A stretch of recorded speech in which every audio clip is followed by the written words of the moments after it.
сето револуционери да бидеме револуционери за театар.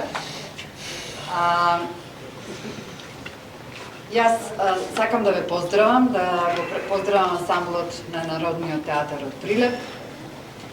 Да кажам една до две реченици околу мојот став и потоа ќе му дадам збор на Милош да се продолжи со тркелезната маса. Во моето приватно портфолио Коле Чашуле е мојот втор татко, тоа го знаат сите, и Црнила е една од најважните драми што се напишани во македонската драма. Дидаскалиите во Црнила, за оние што имаат прочитано, овие секако имаат прочитано, верувам сите, се најдраматичните дидаскали некогаш напишани во театар. 4 зида во ни време на Костелија, а се е тука. И тоа некако е мотивот што јас го гледав. Мене ми беше најтешко да ја селектирам оваа представа, затоа што има, жал ми е што тука не е режисерот, затоа што има неколку интервенции во драмата за кои што јас пред се како драматург и како театролог сметам дека не треба да видат, меѓутоа сакам тоа прашање лично ќе му го поставам на режисерот, не вам, мислам тоа нема да го прашувам, меѓутоа сакав да го кажам гласно и јасно, го напишав деловни во селекцијата, затоа што сметам дека исто како што се прашував дали како општество сме спремни да ја рециклираме диво месо, се прашувам дали треба да правиме интервенции во Црнила. Меѓутоа се одлучив токму во контекстот на целата таа моја желба за храбар театар, така што не значи нешто ако мене не ми се допаѓа, дека не треба да ми се допаѓа на другите луѓе. Меѓутоа сметам дека кога сме храбри треба да ги кажуваме работите гласно и јасно и да видиме зошто сме се одлучиле на тој чекор. Сметам дека сепак во целиот тој пакет на представи што избран за оваа селекција и Црнила влегува во приказната на кризата на човекот во општеството и кризата на човекот во општеството. Затоа пред се им се заблагодарам на актерите во представата. Имате неверојатна тешка улога, секој од вас посебно. И затоа што нели актерите имаат најтешката професија на овој свет, кажано му е на син ми може да биде се што сака актер, не? Не, не така, мајко. Стварно не. Јас ќе правам мујата.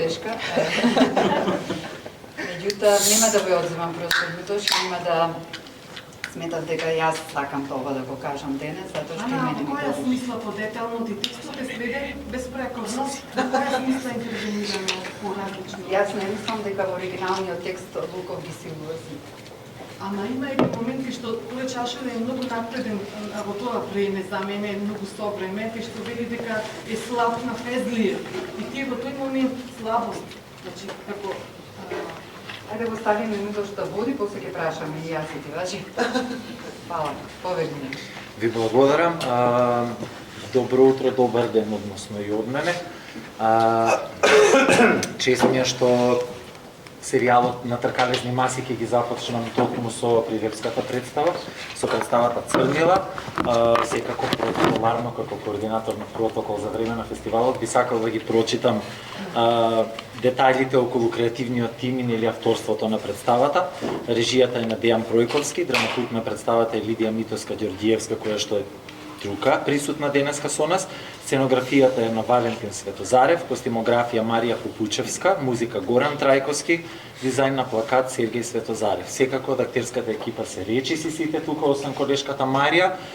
Секако со нас се Сара Спирковска, Бобан Алексовски, Александар Степанулевски, Александар Тодевски, Димитар Ѓорѓиевски, Михајло Миленковски, Илија Волчевски и секако нели децата ни се Бобан Алексовски, децата не се тука, кои што се појавуваат на крајот од представата, едното е тука. Браво за храброста, затоа што мислам сепак е значајно и убав чекоре да се појавите на сцена сите заедно. Јас пред се би сакал да започнам со тоа во кој простор се наоѓа вчера. Ви благодарам за вашето присуство денеска. 105 е многу убав простор. многу податлив простор, според мене и според моето доживување чисто на тој простор. Дали е тоа избор или е мака, која што го однела Прилепскиот ансамбл таму, е друга тема, меѓутоа еве ја спомнуваме и сега. Меѓутоа би сакал овој вовед да го направам со тоа што ќе отварам темата на агресивноста и на нежноста. А исто така би сакал и да поставам едно прашање, нека биде реторско, не мора никој од вас да ми одговори, можеме самите да си го одговориме. А тоа е што ја прави оваа представа храбра. Нели во духот на слоганот на годинашното издание на фестивалот Храбриот нов театар. Сега повторно би се вратил на просторот. Моето доживување на она што го погледнав вчера беше дека оваа представа излегува надвор од просторот, односно удира во плафон. И дека е многу голема за да биде собрана таму. Секако режисерот за жал не е тука. Јас прашав пред да почнеме со тркалезната дали ќе присуствува. Прашањата кои што се режисерски исто јас нема да ги поставам до екипата, меѓутоа би сакал да искоментирам, слободно може да биде пренесено, но замолувам да биде пренесено онака како што ќе биде кажано. Имам и снимка. Секако, нема проблем. Додека ја гледав, актерски сте одлични, ви честитам на сите, уживав, јас сум имал прилика и да работам со неколкумина од Прилепскиот театар, сум ве гледал во различни изданија, во многу представи и уживав во вашите актерски изрази, стилови, во енергијата, во емоцијата, во вербата, сето она што една театарска представа ја прави театарска представа. Меѓутоа би се фатил за моментот режија и текст, односно сватив колку Црнила е една нежна партитура и колку некако овој пат малку пристапот режиски бил погруп во однос на тоа. Во однос на просторот повторно би се навратил, имав чувство дека представата, како што спомнав, е многу поголема и не ја собира во зидовите на 105-ка и нели до таму докаде што е тој простор и дека можеби треба да има представата свесност за тоа дека се игра во камерен формат. Само да те прекинам, Марко треба да земе нешто од чека превоз. Секако, нема проблем.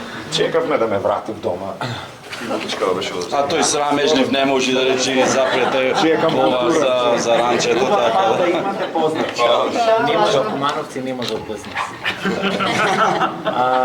Така што мислам дека и представата во одреден момент ја заборава каде се наоѓа, затоа што ја заборава околноста дека тоа е една куќа во која што и зидовите имаат уши. Исто така би сакал да споделам нешто кое што јас вчера така го именував, не знам дали тоа постои професорки, ама една семиотичка хиперпродукција јас би ја нарекол, односно хиперпродукција на знаци на сцена и само ќе го земам почетокот на представата како еден пример. Слушаме дека има некаков чин сексуален зад сцената, зад кулисите, значи имаме гласови машки и женски, имаме удирање по врата, вратата се отвора, влегува актерката, Сара колешката, која што ја средува облеката косата, потоа влегува колегата Бован и со пантолони кои што подолго некое време се ги става, паѓаат, ги облекува и така натаму. И сега пак тука е можеби повеќе ова секако прашање на сензибилитети, ама пак ми е поврзано со темата на агресивност и на нежност. Од каде потребата и ова е исто пак во рамки на реторското прашање на стилската фигура. Зошто потребата да се мултиплицираат знаците, затоа што е сосема доволно еден од нив да се употреби за како публика да сватиме. И повторно во тој контекст и во таа насока ќе речам дека представата претерува и е многу во одредени насоки. Сега би сакал, тука ќе застанам. Лидија, многу ми е драго што седна до мене. Што и мене? Како изгледаше твојата соработка со колегата Пројковски од аспект на интервенции во текстот, кратење, што беше разговарано, би сакал да го отвориме тој момент, односно процесот да го отвориме. Како дојдовте до тоа и така натаму. Како дојдовме до резултатот? Да. Значи... Поаѓајќи од текстот секако. Прв пат работев со Дејан Пројковски и едноставно не знаев што да очекувам, бидејќи Пројковски е нели во моментов режисер за кој што многу се зборува и секакви муабети до нас стигнуваа. Значи јас лично се познавам со човекот и од порано. Само не знаев дека до овој степен ќе кликне нашата соработка. Со Пројко се разбравме од првата проба. Буквално од првата читачка проба. Затоа што видовме дека сме на иста бранова должина во однос на текстот, а исто така ме израдува тоа што и со колегите испадна дека сме на иста бранова должина. Тоа значи не сакавме да правиме никакви радикални промени во однос на текстот. Гледавме да го задржиме од една страна, значи тука беше мојата тешка задача. Ова за мене беше тешка задача, иако сум работела на некои представи, например, мораш многу да допишуваш, многу да кратиш, многу да, значи во таа смисла напорно. Меѓутоа овдека беше друга тежината на задачата. Се состоеше во тоа да ја задржиме оној препознатлив израз на чашуле. Од една страна да го задржиме колку што е можно поцелосно, а од друга страна тој јазик кој што се користел во 1960 година, кога е напишано делото, што е многу различен јазик од денешниот јазик, да не звучи анахроно. Значи да звучи современо, а што е можно помалку интервенции да правиме во јазикот. Тоа ни беше првичната цел, првиот муабет и со колегите, уште првите читачки проби. Јас се сеќавам добро кога колегите, јас знаев кои зборови точно ќе бидат проблематични. И многу од зборовите кои што во денешно време би звучеле, еве да не речам како архаизми, ние ги задржавме. А ако немате забележано како публика, тоа е благодарение на екипата која што органски им станаа тие зборови. Например, еве денес не се користи зборот да премавне. Барем во Прилеп, јас тој збор не го слушам никогаш. Остана. Да, некаде го има. Значи ова е само еден пример. Имаме вакви примери буквално во секоја сцена, на секоја страница. Ми беше многу мило што успеавме да ги задржиме. Од друга страна, не само лексички, туку и синтаксички промени има настанато во овие, не знам колку таму години, многу години се поминати од 60-та година. Не сакавме да звучи застарено овој текст. Желбата ни беше да звучи современо и да не ја оптеретуваме публиката со тоа во кое време се случува или сакавме само да ја чувствува, да ја гледа представата и да се соживува со ликовите и односно со ситуациите кои што се за жал денес исто толку актуелни како што биле во 1921 година кога се случува дејството во представа. Милош, сакам јас да го чепнам малку ова прашање. Си слободна. Значи завршив за јазиков, само ова ми беше главната работа. Се надевам дека бистам сега не барам од вас одобрување или потврда, ама сакам да ви кажам дека се чувствував многу пријатно што се погодив со колеги кои што очигледно имаат навистина страшен осет за јазик и тоа успеа сето да го направат на еден суптилен начин,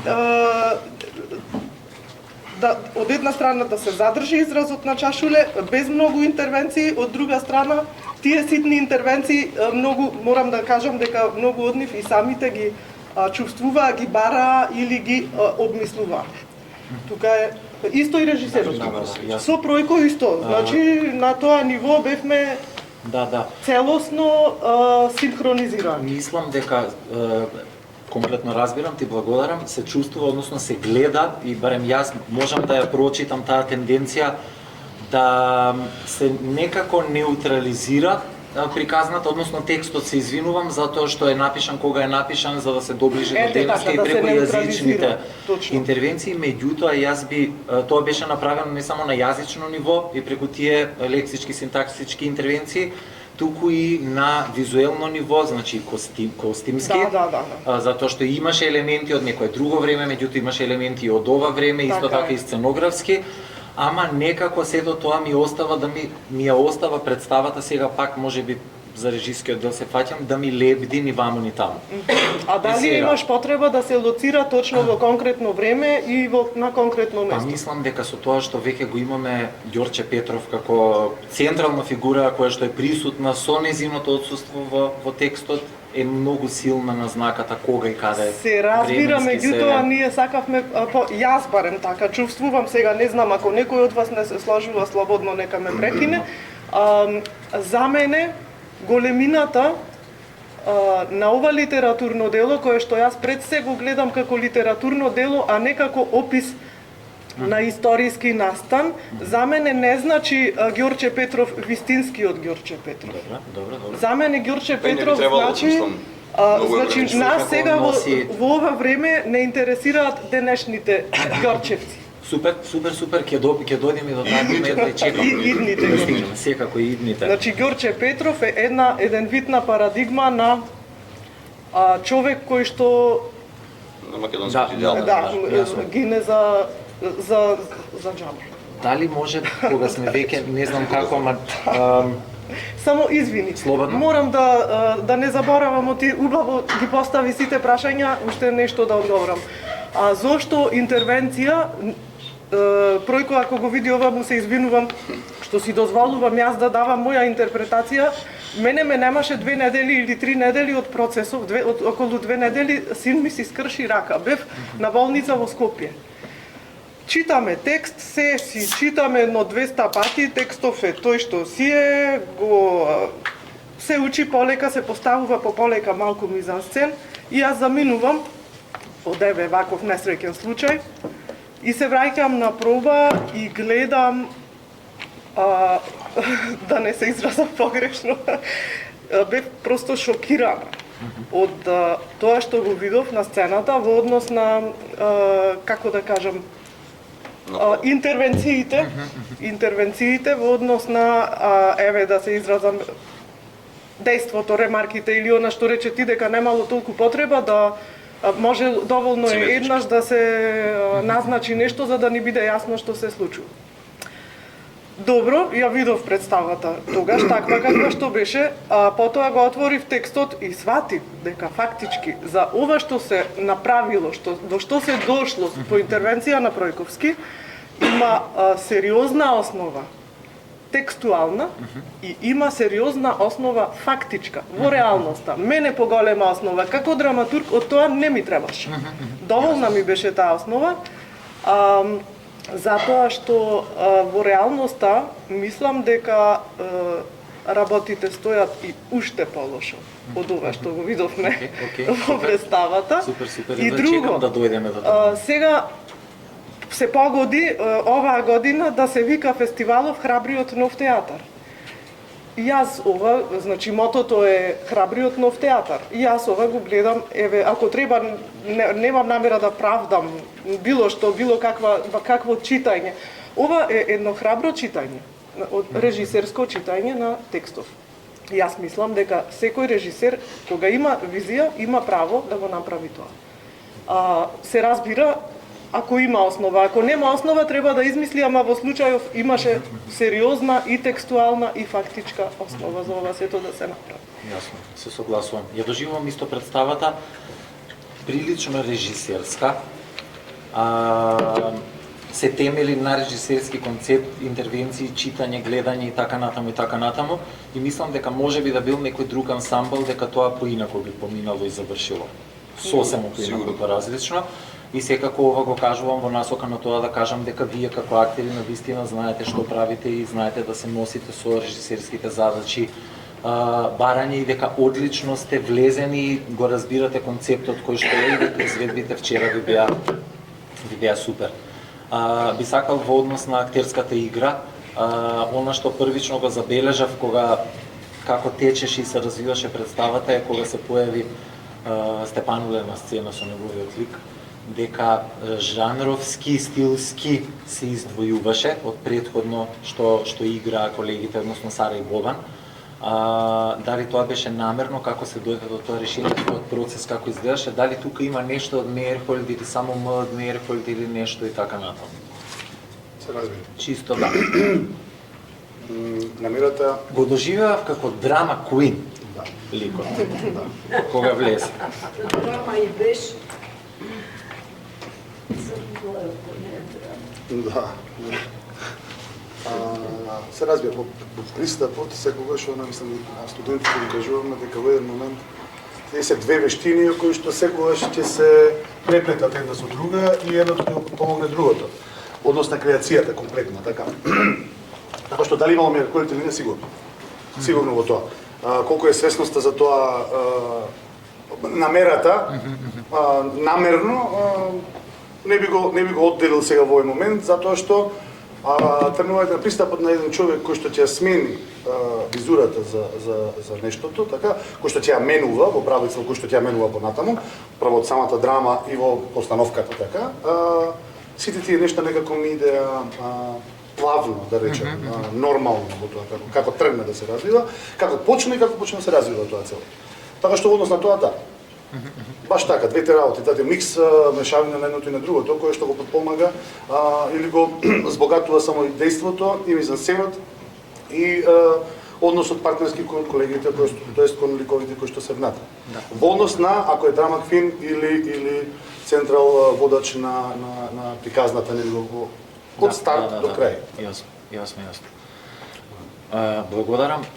Следен кој што се појавува е Димитар, со твојот лик, со оно што ти го носиш, на здравје.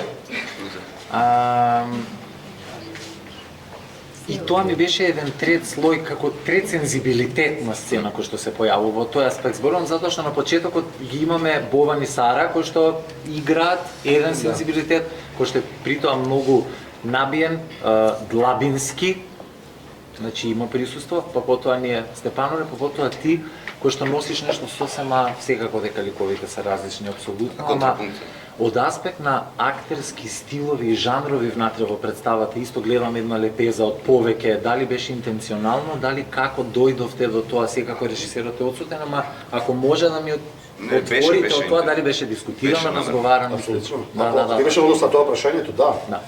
Беше намерно, зашто мислам уште од читање само по себе се наметна, не е како намера сега јас планирам пред да го работам текстот, да го играм Фезлиев вака или вака, туку самиот текст како ми налага и фактички и намерно и интуитивно е до некаде. Посебно ги двата лика ги земам сега, Луков и Фезлиев, сами по себе се контрапункт. Значи самото читање репетитивно, мислам повторувачки да не користам францизми. Самото повторувачко читање на нештото те наводува, ако го слушаш, на одреден начин да го толкуваш и ликов. Значи, намерата ти се образува спрема самата насока од Чашуле, веројатно, или Чашуле земал исто од македонската историја, или од други писатели, или од Талев, веројатно се инспирирал многу. Така да, и исто некои признаења што си ги имав самиот и истражував за време на процесот, да речем, за каков би бил тој лик. И сега си правев внатре, треба да ти е забавно, така? Да. Не е документарен филм. И си правевме аналогии со италијански терористи, со наши терористи, со француски терористи, со така натаму, пошто се терористи во прашање овие фациози. Да. И не знам, сами се креираа ликовите, некако ова ми беше еден од најлесните процеси, ако изгледа брутално представата и страшно и тешка и не знам како процес и како создавање на ликови, буквално си дојдоа сами по себе. Мислам нормално со феноменално водење и од Дејан, со феноменално партнерство со сите колеги на сцена, дури со дечките на крајот што се појавуваат. Беше тоа. А за овие другиве работи ние не знам дали се навраќам на првиот коментар од Дана, пошто е така поприлично провокативен. Мислам не провокативен во негативна смисла, туку во разговор. Да, за разговор, пошто на пример мојот лик е единствен што нема никаков сексуален контекст со никого во представа. Тоа е драматучка и ти имаш јас да замислите. Не, муаветот ми е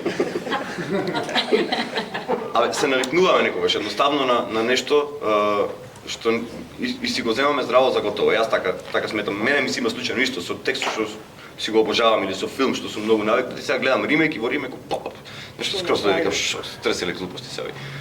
Во тој стил. Ама соедно се сложувам, на пример, стварно не пишува никаде дека се силувале мажи со мажи во 21 година.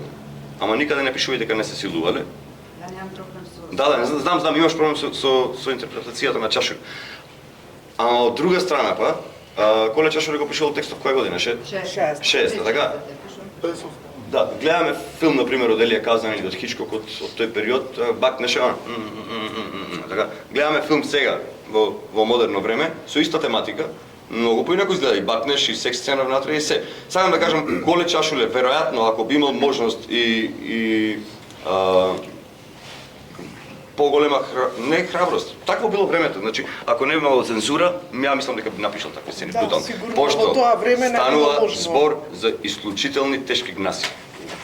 Исклучително тешки гнаси. И јас, например, Коле да е жив сега да би правеле муабет, јас би му рекол, че Коле бајда требало малку по-хардкор да ги напишеш овие гнасиве, така? Мислам посебно Фезлиев. Фезлиев е човек што би му збрцал нож овде на некој и после би ја силувал дупката. Мислам да звучам уште побрутално, сакам да кажам. Мене ми фали бруталност во представа. Од македонската историја е се... Има една реплика на Неда. Македонската историја е се освен нежна. И ова семиотички оверлоуд, што викате, дека има, не знам дали тоа збори, така, претерана семиотика. Јас мислам дека е малку. Оти на толку многу силувања, на толку многу шпионства, на толку многу несогласувања едни со други во иста фела или во општествено уредување или во се, на толку многу повторувања, ние лекциите си ги немаме научени. Така, тоа треба да се вадат гениталиите јавно, да ги покажуваме и како символ и како факт. Дека ова во Македонија или на Балканов, или во Бугарија, или во Србија, или било каде, не оди вака. И треба да се повторуваме. Мислам, многу мал медиум е театар. Да не се лажиме дека некој светски померување ќе направиме со театар. Мене ми е многу интересно ова што го донесе, дека според тебе се малку, дека за мене се малку, ама мене сензибилитетов ми е така. Јас многу се сложувам со Ана и ја разбирам. Ти викам, јас на пример обожавам некој, не знам, овој 12 Angry Men, го обожавам филмов од 56-та година кога е, и сега ремейков после не ми е. Така едноставно не ми е. Јас сум навикнат, јас 100 пати сум го гледал тој филм и ми е многу убав и го сметам за пола мој. И едноставно ремейков не ми е таков. Ама објективно ако гледам, па добро викам така доживува. И сега па и тоа е горе-долу нашава професија, да се занимаваме со нашата креација, со нашето видување на работите. Колку и да не се сложува публиката. Јас претпоставам дека со моите улоги 90% од публиката не се сложува. Вика се повторуваш, ваков си, таков си, обетка носиш, не знам ова. Мене ми е гајно. Јас сум забаву, сакам да кажам. И горе-долу имам оправдание на се што правам. Моје. Ако му одговара на некој, супер, гледај ме. Ако не, апсолутно, меѓутоа јас пак... Тоа е храброст. Процедурално, во парламент малку. Јас мислам дека си одличен Фезлиев. Фала. Да. Тоа сакам да го кажам. И јас не сум конзервативна, па бидов наследство на... Не знам, не. Мислам дека мојот коментар, што го дадете на кој имам изгледано 10 представи Црнила, различни од различни режисери зборува, сите различно прочитани, не дека некој го прочитал, не знам како. Немам проблем ниту со ова што вие сте го направили, напротив сметам дека прво актерски е многу добра представа. Дека имаме тој така направен однос помеѓу Луков и Фезлиев, што е многу модерен и едниот и другиот, се разбира. Значи тука јас немам проблем со сето тоа, затоа реков сметам дека си одличен Фезлиев. Фезлиев е тој разочаран револуционер, кому се му е кај што не треба. Мене ми е интересно вашиот коментар на сето тоа. Значи тука има коментар и личен, и професионален, и дел од драматургијата на представата и така натаму. Тоа ми е интересно во представата. А не дека јас сега супер дека видов голо дело или не, значи што немам видено во театарот кога се пошла. Ама супер што се наѓа дискусија, мене баш ме радува. Јасно е тоа. Баш ме радува дискусија што се наѓа, ама па види од друга страна ние како актери, мислам така сме учени и не само ја, Страсберг пишува така, Лоренцо Оливије и така натаму, дека ние мора да се истренираме да се заљубиме во процесот, во тоа што го правиме, во сите решенија. Колку и да се лоши или погрешни, јас, например, како публика исто, можда не би се сложил со се, не знам. Мислам, не ми е гледана представа, како да.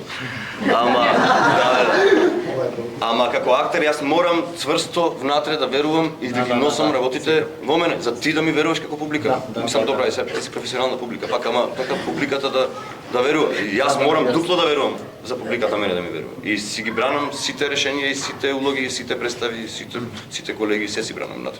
И затоа застанувам со не со карта, туку со контранапад. Сакам да искористам, извини Гави, само момент, нешто што беше исто таму што произлезе, голотијата.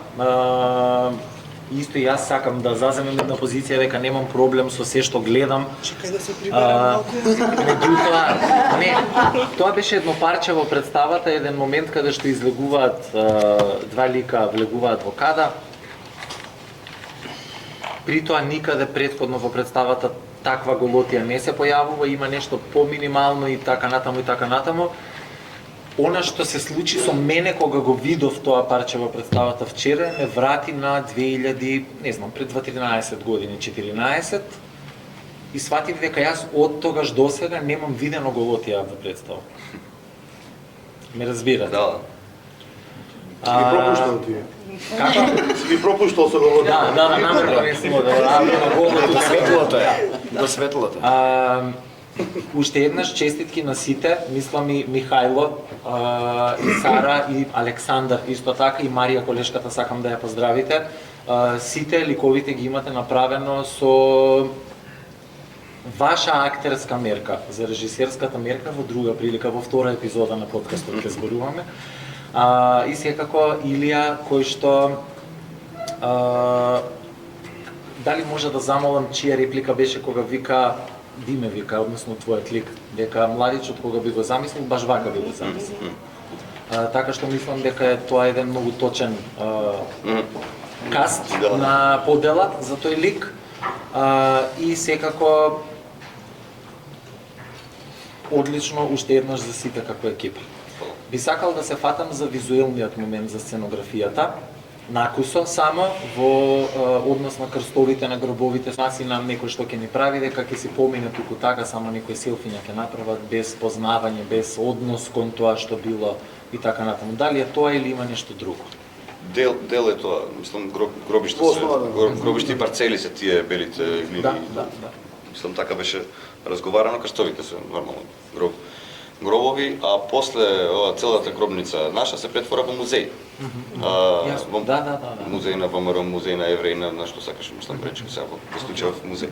И дечките се сликаат во музеј, така ова сето што се случувало не е за нив, нема исто значење како што би имало за вие што сте го гледали. А од озгоре висат да забележавте венци, ама на венците има шилци закачено, што би требало да значат, не знам, јас не зборував со Тино, ама мене ми значат ножеви. Ножеви се. Да. И во однос на просторот, бидејќи заминавме на друга тема, представата беше планирана за на голема сцена, но знаеме каква е ситуацијата со се што се случи во театарот, немавме каде. И немавме сериозно, почнавме се промени, знаевме кај ќе дадеме представата. Сценографијата дел веќе се средуваше, дел не почна да беше да се изработува, да се променува, дел ние позајмена. И со Дејан разговаравме и баш храбар театар. Турнавме еден зид, не знаеш, дека 105-ка беше помал. Го турнавме зидот, што правиме? Добро, Кнауф беше. Мислам да, Кнауф, не зид, да не размислуваме, да не затвора пак, значи беше зид Ти не кажуваме се сега. Не кажуваме. Немавме рефлектори, немаше светло, немаше димери, немаше ништо, значи процесот почна од нула. Значи градевме куќа.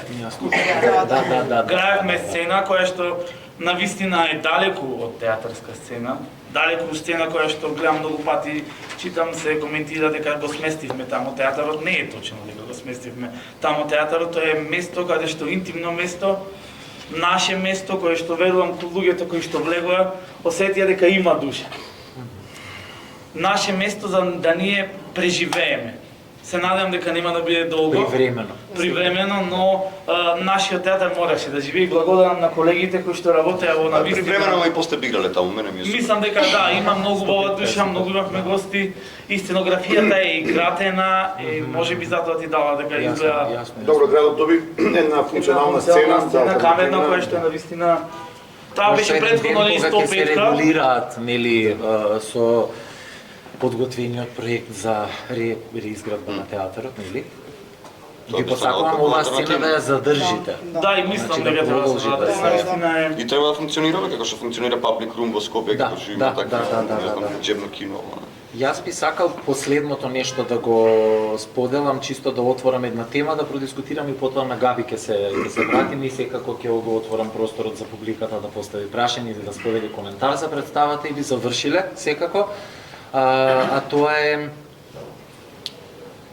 дека сите сме се нашле во чевлите на младичот и дека сите сме били изневерени на различни начини. Особено кога сме верувале многу, не 100, туку 200% во нешто, било што, значи младичот како една метафора за една неизмерна верба, заслепена и неискуство и така натаму, и моментот кога сето тоа ќе се изневери, кога ќе ја здогледаме вистината таква каква што е, односно кога вистината ќе не убија. И организацијата како една метафора за политичката партија. Тоа е темата што сакам да ја отворам. Непоколебливото верување во партиските системи, во партиските идеологии, докаде тоа не доведе и што е храбриот чекор што треба да го направиме за тоа да заврши. Не е за јавно кажување што е. Не уапсини било. Тогаш, како сме тргнати, тогаш кратко јас би сакал. Како сме тргнати ние, тогаш безвременското дело, кое што мислам дека е гениално иначе, ќе стане безвредно. Да. Пошто како сме тргнати ние паралелно со тоа дело, ако го смениме тоа, ова ќе стане безвредно за жал. А вака ќе остане за 100 години исто да се силуваме на начин на кој што се силуваме и така ќе не боли. Се надевам, се разбрав. Се силуваме или не денеска како? Се силуваме, да. Се силуваме на еден страшен начин и не сме свесни за тоа. Дали ќе се гледа силувањето или не е важно. Навистина се согласуваме со тоа. Апсолутно. Решение. Дали да, решенијата, мислам, нели? Не воопшто не, мислам и за нас и за никој. Не тоа сега некако ги извадовме на пиедестал, стварно неважни работи. Поважните работи се овие дека ние се силуваме катадневно и сакаме да сме силувани на темата. Затоа сцената е толку гадна и таа така удира со тој. Ти му викаш ти си слободен и тоа со македонецот. Ти викаш добро оди, сега друго сме договорени, тој ти вика не, фала. Дали ќе се гледа дали ќе биде силуван или не. Мислам тоа е метафората, за мене најстрашната метафора во целото е дека македонецот сака редовно субере прашањето иначе. Сака редовно да е силуван. Оти ако не е редовно силуван малку му е. Балканецот и така натаму. Ќе заборе. И апсолутно сум сигурен дека внатре го има во делото тоа. И дека Чашуле тука е, мислам, гениалец. Гениалец. Изразните средства се изразни средства. Ама она што внатре го има, и во ремарката, и меѓу ремарките, и во празните линии внатре, е тоа дека ти не можеш да си, не си свесен дека 30 години, 35 години политички партии, или 130 години наназад, во истото, дека човек што бира исто нешто, им се случува се полоши и полоши, пак го бира, е Христов. Човек што сака да е ебен нон-стоп. И пак да биде ебен. И тоа е страшното. И не научуваш тоа, мислам, треба да се повторува. Мислам, можеме тој програмче во слики да го разделиме на публиката и пак ќе беше исто. И тоа е факт. Тоа е за мене најстрашното во цело ова. Таму е провокацијата, апропо артикулацијата наша. Сите не боли на ист начин. Тоа е проблемот. Сите не боли од некаде. Сите не имаме потреба да се оградиме од ова дело, затоа што сите сме ние тоа дело. И да се само заштитиме, да се ставиме самите себе си во целофанче и да речеме не, ние не сме тоа. Не, сите сме тоа. Или никогаш Северна Македонија. Не, сите сме тоа секогаш. И дека... Мислам дека за ова треба да зборуваме. Мислам дека и за тоа е представата толку гадна. Затоа што ние сме такви. Заедно со неа, заедно во неа. Ми е драго што прашањето е добро, гледам. Ако гледаш така. И исто е многу важно што кој ќе дојде нешто за да зборуваме суштински, а другите. Да, таму е репликата врховниот циник историјата. Историјата, така? Тоа е најстрашната реплика. Мене, например, јас секојдневно си ја повторувам Господи Билким не умрел македонецот. Така? За да го правам Луков, морам да ви кажам на сите, јас прво морам да го убијам македонецот во мене, па да почнам да го градам Луков. Оти сите што ме знаат колку сум патриот и пацифист. За да видите таму, мене ми се гади од сам себе. Не ми е гледа на представата исто. Ама рече вчера дека ти е тешко, на крајот на секој извер. Апсолутно. Тоа е тоа. Апсолутно. А тоа го напишал Чашур. Да, тоа е напишал. И го има внатре. Колку е тој гаден. Колку се сите гадни. Нема што да го пакуваме во целофан, така? А да видиме колку може да сме гадни, ако сме веќе во со гадното. Можеме да ја правиме Роме и Јулија и таму има гадоти. Да, ајде. Уште пострашно што сето тоа подклетнување на тие искушенија, морално, етички, на секаков било начин, веќе е страшното што не треба да се гледа како индивидуален чин, туку како едно системско подфрлање. Веќе сме сите доведени до ситуација каде што треба да се погазиш себе си за да преживееш. Зашто има една, оние кои што имаат моќ, имаат апсолутна моќ, апсолутна власт и стравот и насилството го користат како средство за дисциплина и контрола, апсолутна контрола и власт. Јас мислам дека малце нова сакам да реплицирам. Дека е проблемот длабоко толку во нас нерешлив, веќе, не сум сигурен дали е решлив, ако ние имаме толку актуелно дело за тема која што пред 100 години била таква како што е денес и реферира исто на тоа така. И ние немаме во тоа јадро, во нашето јадро ништо, во нашето зрнце ништо немаме поместено. Тогаш дали некој ни треба нас да ни е над нас? Ние сами сме си со нас над нас во нас, така? Е тоа, сам одговорите на тоа се страшни, не знам, барем јас не ми е јасно до кај одим. И како човекот сам само се понижува во тоа. Благодарам. Мислам дека можеме да се префрлиме. Габи повели. Па веќе кажа актерите тоа што мислам да кажам. Инаку им честитам. За мене представата беше одлична сработена. Како екипа сте супер. Во однос на ова што досега спорувавме, не е тука режисерот да ни каже, но јас мислам дека кај него претерувањето е намерно, дека е со цел. Дека ако некој почувствува дека му е нештото премногу, и затоа што треба да почувствуваш дека е премногу, и дека реалноста наша и ние на вистина премногу.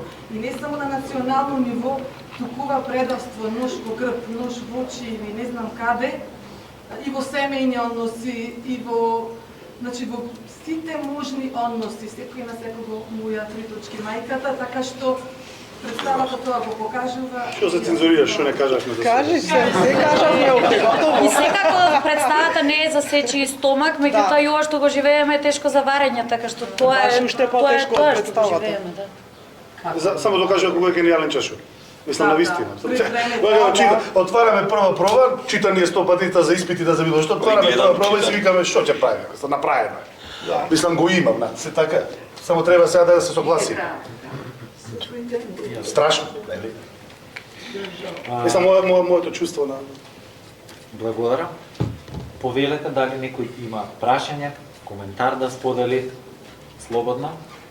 Уште малку да добавам. Повели Габи. Но сепак мислам дека не е се толку црно, дека не е ова ситуација што е непроменлива. Затоа постои текстот и представата поставува прашање и не отвора за да видиме докаде од границите. Македонецот не е сето црнила. Не е таму. Пола црнила, пола не, мислам дека ги отвора прашањата, не ги затвора, не дава дека ова е константа што е непроменлива низ вековите. Е дел од нашиот идентитет, но идентитетот е променлива категорија и ние сите тука и сите вие работиме на нештата да се подобрат. Така. Сите се согласуваме, ова некако тешко ми се договара. Да, јасно е Габи.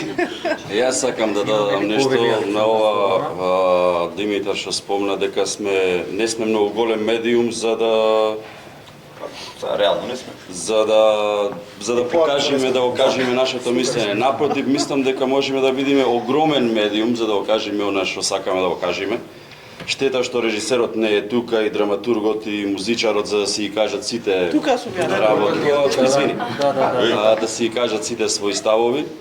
И мислам дека како што можеше отворањето на фестивалот да биде медиумски покријано, така може и овие тркалезни маси и нашиот говор, трепет и она што сакаме да го кажеме преку нашите представи може медиумски да се прикажи на било кој медиум. Еве тука имаме МТВ и ретре други Имате повеќе медиуми? Има. Не, да, имаме повеќе, може да биде кажано на тие медиуми и на така, со видео пренос. Со видео пренос или било како или со клучни работи кои овде ги собираме, ги кажуваме да се пренесат во јавноста. Оти ние овде ова си го разговаравме вчера, истиот муабет. Денеска 2 пати го разговараме и цела недела ќе го разговараме истиот муабет. Ние знаеме што ни се случува. Тие што сакаат другите не знаат што ни се случува. Дајте малку да му кажеме што се случува во нашава фела тука. Еве јас ќе реплицирам. И Значи третманот на културата во медиумите Е катастрофален. добра намера тркалезните маси да одат во живо е многу деликатен, зашто односот на медиумите кон културата е на маргините. не мора да Значи тоа е клучниот проблем. Јас се согласувам. не мора да оди во живо. Може само да оди дека пораката на таа представа кон народот и кон публиката беше то. Ради Јас морам да кажам дека овде моментално има се тоа завршува во некој најплодните новинари за култура моментално ги има овде. Не, знам. За моје огромно задоволство. Не оспорувам, значи за медиумите за сите тие работи. Извини се, отив само да кажам, затоа видете, фестивалот се труди, барем додека сум јас овде, да биде медиумски покриен. Доаѓаат медиумите на покана на фестивалот, на трошок на фестивалот. И седат овие денови кој колку може за да следи. Покриени сме со сите медиуми, според Сребра е нашиот пиар и одговорна за тоа. Значи, од сите што се моментално актуелно, подкасти, телевизии, радија, пишани медиуми, електронски медиуми и така натаму. И за пофалба годинава тоа е најдобро направено. Значи, имате билтен што го објавува фестивалот, дневни видеа што ги објавува фестивалот, го имаме Милан со ОТВ што го снима целото тоа. Значи, ние сме покриени. Работата е кој колку сака да слушне. Така е. Исто да сака да А ние сме покриени. Може грешно го формулирав јас. Јас сум одговорна за делот, како што сум одговорна секогаш кога викам за селекцијата јас ја бирам, ама вие ги правите представите. Јас не можам да ги направам ни подобри ни подоши. Условите да ви ги обезбедам овде на сите, ви ги обезбедувам и за да дојдете благодарност. Јас ја изнајмувам салата во Центарот за култура, ама изнајмувам служба за чистење за да биде ова изчистено, нели, за да функционираат работите како што треба. Сакам да знаеме сите гласно и јасно дека работата што нашиот тим може да ја направи е да ви овозможни секакви услови, се да вие кажете и да седите на удобно место, да не бидат пластични столчиња. Значи имаме покровител дури и за тркалезната маса. Сакам едноставно да се чувствувате удобно, иако зборуваме за неудобни муабети. А дека гласот се пренесува, тоа е ми работата, затоа овие луѓе се тука. Јас зборував вчера и со директорите на театри дека тркалезните маси мора да се почитуваат.